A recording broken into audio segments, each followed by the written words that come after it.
कोकण म्हणजे फक्त समुद्र, मासे, बीच नाही. कोकण म्हणजे आतून शांत करणारा एक आध्यात्मिक प्रवास आहे.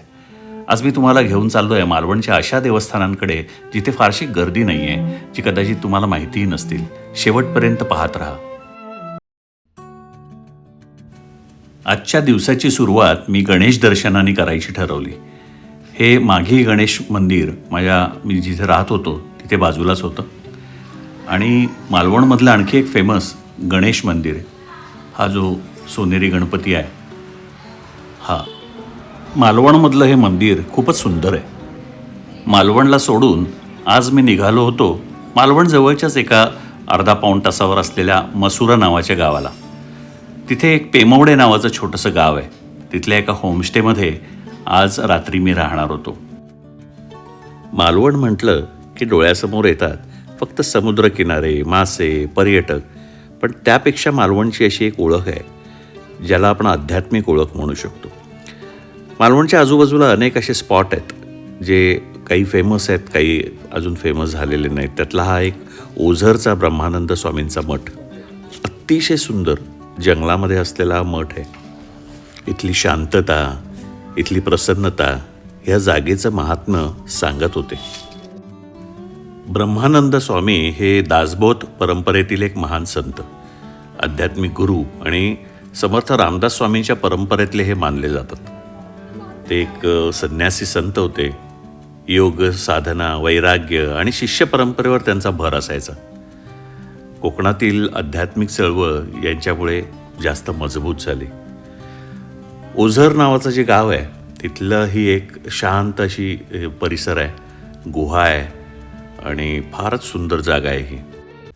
ह्या गुहेत ब्रह्मानंद स्वामींची समाधी आहे आणि याच्या आजूबाजूला पण 2 गुहा आहेत. त्यातली एक गुहा तिथे पण वाघ यायचा, वाघ येतो अजूनही, कधी राहतो. आणि दुसरी जी गुहा आहे मी आता दाखवीन तुम्हाला, ही डावीकडची ही जी गुहा आहे ही डायरेक्ट समुद्रात असलेल्या सिंधुदुर्ग किल्ल्यापर्यंत जाते. म्हणजे हा त्या काळचा एक प्रकारचा छुपा मार्गच होता. मला कोकणातली आणि गोव्यातली जी मंदिरं आहेत, देवस्थान आहेत, ती खूप आवडतात. एक वेगळीच वाईब असते तिथे. एक प्रकारची शांतता आहे, पावित्र्य आहे. ते वातावरणाचंही असू शकेल, पण फारच आवडतं मला. कोकणात आपण कुठल्याही गावात गेलं, जवळजवळ प्रत्येक गावाची ग्रामदेवता आहे. त्याचं छोटंसं का असेना आपण मंदिर आहे आणि त्या मंदिरामध्ये जी काही मजा येते ना, ते फारच छान असतं कोकणात. मस्त गाव आहे. हे आमची कुठलं गाव आहे हे? मसुरा, खाजनवाडी म्हणतात याला. खाजनवाडी. चांदेर.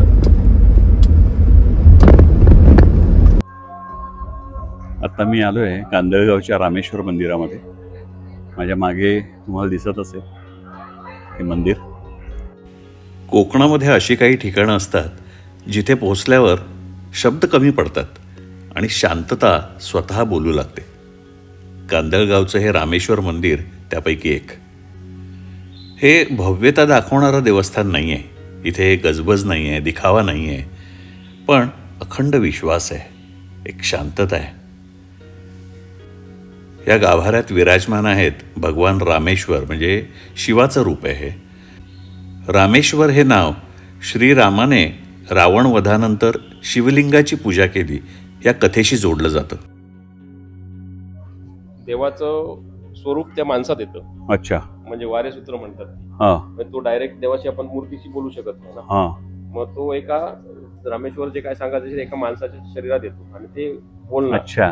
ते काय असेल ते सांगणार वगैरे. हा. प्रश्न काय असतील त्याच्यावर तोड सांगणार, उत्तर सांगणार की काय करायचं, काय नाही, हां. त्यांना काय करायचं असेल ते सांगणार. मग ते त्या ह्याच्यात असतात, संचारी भूमिकेत असतात. या मंदिराची विशेषता म्हणजे हे समोर जे मंदिरासमोरचं झाड आहे हे 350 वर्षांपूर्वी स्वतः छत्रपती शिवाजी महाराजांनी लावलेलं झाड आहे असं म्हणतात. आणि म्हणून तिकडे त्यांचं एक छोटंसं स्मारक आहे. लोक त्याचं दर्शन घेतात, पाया पडतात.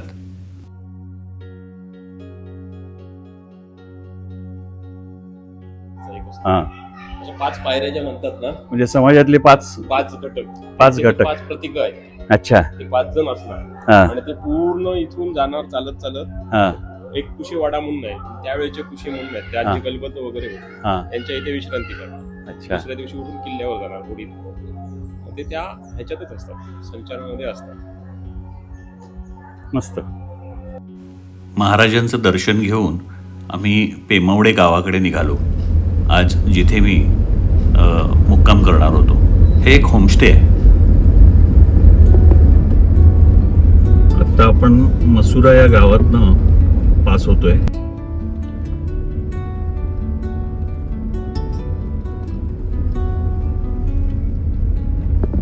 Under the boughs where the shadows play, the wind hums songs.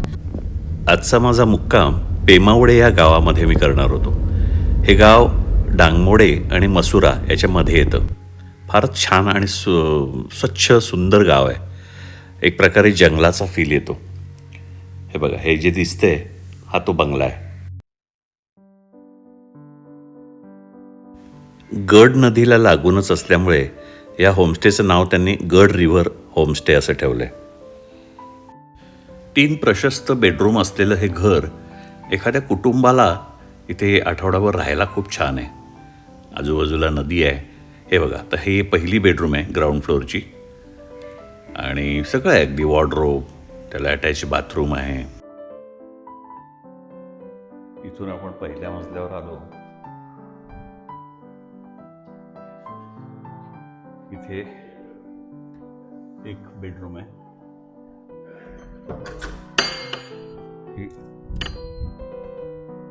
इथे टेरेस आहे, सुंदर टेरेस आहे. 3 बेडरूम पैकी ही बेडरूम मी निवडली कारण ह्या खिडकीतनं समोर आमराई दिसत होती आणि सकाळी छान ऊन येत होतं आणि पक्षीही चांगले दिसतात.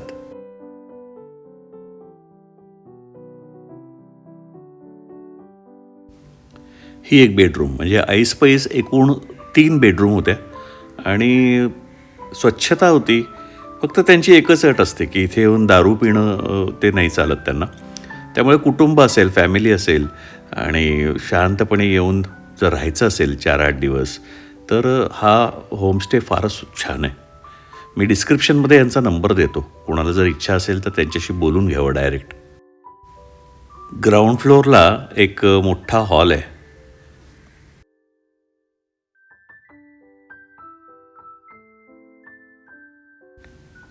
कोकणात नव्याने सुरू झालेलं हे एक प्रकारचं ॲग्रो टुरिझमच आहे.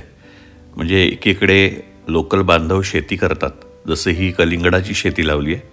पलीकडे नदी आहे आणि ह्या नदी किनारी असलेलं हे एक फार्म हाऊस म्हणा, बंगला म्हणा, होमस्टे म्हणा. पण वास्तू चांगली होती, लोकं चांगली होती आणि मी एकटा असल्यामुळे तितकं काही वापर नाही झाला. पण जर एखादी फॅमिली असेल किंवा जर कुणाला निवांत इथे येऊन राहायचं असेल 8 दिवस, तर फारच सुंदर जागा आहे ही. मी ह्या सर्व परिसराचा एकट्यानेच आनंद घेतला. वेगवेगळे पक्षी इथे येतात. संध्याकाळी नदीवर जाऊन आलो आणि हा सगळा परिसर पायी फिरणं खूप छान असतं. एक प्रकारचं जंगलच आहे. हे समोर दिसतंय हे घर आणि इथून 1 मिनिटावरच नदीचं पात्र होतं. ही आहे गड नदी. म्हणजे एखाद्याला जर स्विमिंग करायचं असेल तर इथे काही स्विमिंग पूल वगैरे असं काही नसतं. तर छान नदीच्या पात्रात डुंबत बसायचं आणि भरपूर भूक लागते, छान जेवण असतं आणि हा सगळा निसर्ग अनुभवायचा. पुढच्या वेळेला जेव्हा येईन तेव्हा जास्त दिवस हातात ठेवून येईन. हे समोर दिसतंय हे बांदिवडे गाव. त्या ब्रिजनी आता जाता येतं, नाही तर पूर्वी जेव्हा ब्रिज नव्हता तेव्हा होडीनी पलीकडे बांदिवडे गावात जावं लागायचं.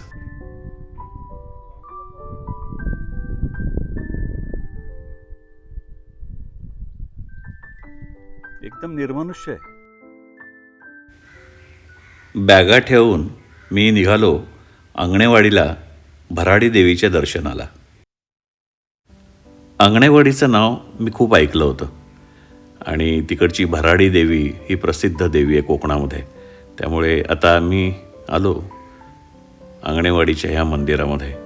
इथला लोकल बांधव आहे मालवणचा निलेश ताळाशीलकर, तो माझ्यासोबत आला आणि तो मला हे सगळं दाखवत होता. अंगणेवाडीची जत्रा ही महाराष्ट्रात फेमस आहे आणि यावर्षी म्हणे 9 फेब्रुवारीला ही जत्रा असणार आहे. महाराष्ट्रात मुख्यमंत्री कुठल्याही पक्षाचा असो, या जत्रेला तो मुख्यमंत्री येतोच येतो. अंगणेवाडीची जत्रा सध्या इतकी फेमस झाली आहे की महाराष्ट्रातल्या कानाकोपऱ्यातनं अगदी गोव्यातनं पण लोक इथे येतात. संपूर्णपणे पांढऱ्या संगमरवरामध्ये बनवलेलं हे मंदिर अतिशय सुंदर होतं. आतमध्ये फोटोग्राफीला मनाई केली असल्यामुळे मी आतमध्ये जाऊन काही शूट नाही केलं. 2-3 महिन्यांपूर्वी मी आणि माझ्या पत्नीने संपूर्ण साऊथ रोड ट्रिपने फिरून बघितला. तिकडची मंदिरं अशी काळ्या दगडामध्ये असतात आणि वेगळीच असतात. हे जे पांढरं शुभ्र मंदिर आहे ह्याची एक श्रीमंतपणा जाणवतो ह्या मंदिरामध्ये.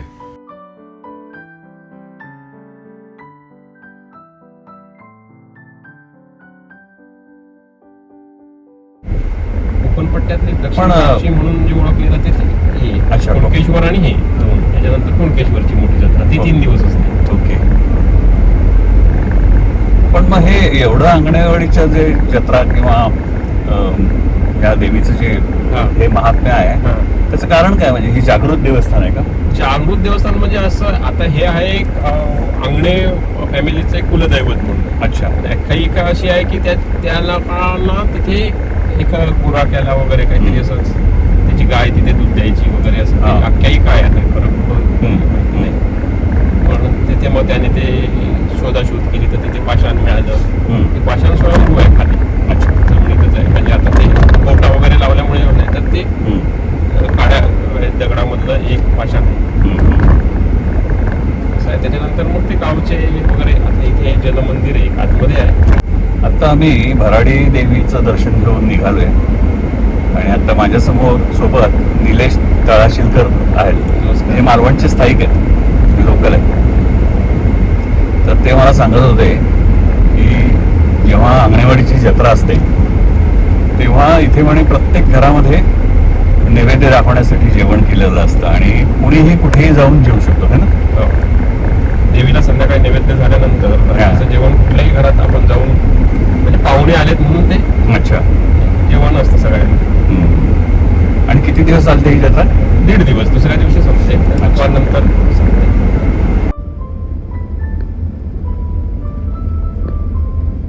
छोटा रस्ता आहे, सिंगल रोड आहे.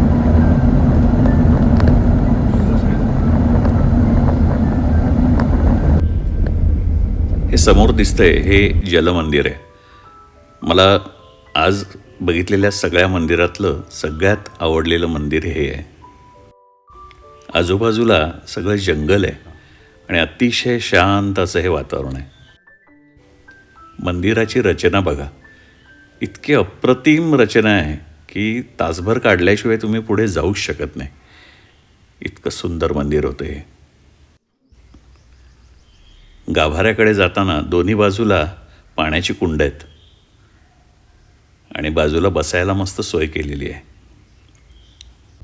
गाभारातील उदबत्ती आणि फुलांचा सुगंध आणि तिथलं शांत वातावरण, तिथला थंडावा हा मी अनुभवू शकलो. मी तो कॅमेऱ्याने टिपू शकेन पण कदाचित तो नेमका तुमच्यापर्यंत पोचवू नाही शकणार. काही मंदिरांमध्ये अशी काही वाईब असते की तिथे एक अर्धा तास शांत बसावंसं वाटतं डोळे मिटून. मी या मंदिरात बसलो. मसुरा गाव बारावाडी आहे हा. ना, त्याचं मेन स्थान हे बिळो सातेरी जलमंदिर. बर. हा, इथून देवस्थानाचं सगळं हा, होतं. हा. आषाढी एकादशीच्या नंतर मोठी यात्रा असते हम्म. 1 दिवस पावसाळ्यात. ओके. पण ज्या दिवशी पाऊस महिनाभर जरी नसला तरी त्या दिवशी थोडा तरी पाऊस येणार. इथून निघण्यापूर्वी मी परत एकदा आत जाऊन गाभाऱ्यापर्यंत जाऊन आलो. मला खूपच आवडलं हे मंदिर. हे कोकणात सगळीकडे तुम्हाला असं मिळणार. आजच्या ह्या एपिसोडमध्ये मला कोकणातलं इंटिरियर, तिकडची मंदिरं, त्यातली शांतता, त्यातली एक वाईब आहे ती तुमच्यापर्यंत पोहोचवायची होती. मला माहीत नाही मला कितपत यश आलं आहे, पण मी मात्र खूप एन्जॉय केलं. तुम्ही मालवणला कधी आलात तर या ठिकाणांना नक्की भेट द्या. पुढच्या एपिसोडमध्ये मी मालवणहून मार्लेश्वर म्हणजे देवरुख जवळचं एक देवस्थान आहे तिथे गेलो. पहाटे केलेला मसुऱ्यापासून मार्लेश्वरपर्यंतचा हा प्रवास मला खूप समाधान देऊन गेला. मार्लेश्वर हे डोंगरावर असलेलं एक अप्रतिम मंदिर आहे आणि तिथेच बाजूला बोंडे नावाच्या गावामध्ये माझ्या मावशीचं घर आहे, तिथेही गेलो. तर तुम्हाला हा एपिसोड नक्की आवडेल, नक्की बघा.